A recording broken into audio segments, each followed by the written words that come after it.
ইন্নাল হামদুলিল্লাহ ওয়াসসালাতু ওয়াসসালামু আলা রাসূলিল্লাহি আম্মা বাদ। আজকে আমরা এই ভিডিওতে আলোচনা করব স্বপ্নে কবর খোদাই করতে দেখার ব্যাখ্যা কি, কবর খুঁড়তে দেখার ব্যাখ্যা কি। সাথে আছি আমি মুফতি জুবায়ের ইমাম। আলোচনা বুঝতে সাথেই থাকবেন। যারা এখনো চ্যানেলটি সাবস্ক্রাইব করেননি, সাবস্ক্রাইব করতে ভুলবেন না। ভেরিফাই চ্যানেলের ডিসক্রিপশন বক্সে ক্লিক করলেই কিন্তু পেজ এবং আইডির লিঙ্ক আসবে। এটা ছাড়া অন্য কোনো পেজ নেই, আইডি নেই, ইমো নেই, হোয়াটসঅ্যাপ নেই, টিকটক নেই। সাবধান, নাম ছবি দেখে বিভ্রান্ত হওয়া যাবে না। প্রত্যেক ভিডিওতে আমি সাবধান করি, সতর্ক করি। যাই হোক, আমি বলে দিচ্ছি, স্বপ্নে কোনো মানুষ যদি ঘরের ছাদের মধ্যে কবর খনন করতে দেখে, সে নিজে দীর্ঘ হায়াত লাভ করবে।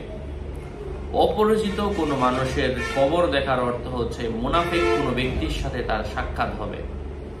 কবরের মধ্যে বৃষ্টি হতে দেখার অর্থ হচ্ছে ওই এলাকার লোক আল্লাহ ওয়ালা, আল্লাহ তাআলার জিকির আজকার, আল্লাহ তাআলার ইবাদতে মনোযোগ দিবে। অপরিচিত স্বপ্নে যদি কেউ জেলখানা দেখে, এর অর্থ হচ্ছে সে নিজে বিপদগ্রস্ত হবে। যদি কোনো মৃত মানুষকে পুনরায় জীবিত দেখে, কাজকর্ম নষ্ট হওয়ার পর ঠিকঠাক হবে।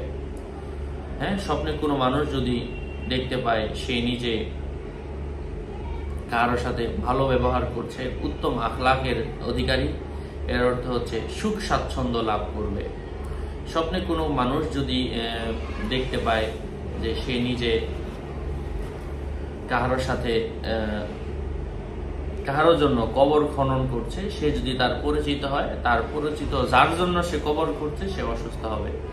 অপরিচিত কারোর জন্য কবর করতে দেখার অর্থ হচ্ছে আত্মীয় স্বজনের মধ্যে কারো ইন্তেকাল হওয়ার সম্ভাবনা রয়েছে। আশা করছি বুঝতে পেরেছেন। আরো আপডেট পেতে সাথেই থাকবেন। আপনাদের মঙ্গল এবং দীর্ঘায়ু কামনা করে এখানেই শেষ করছি। দেখা হবে অন্য কোনো ভিডিওতে।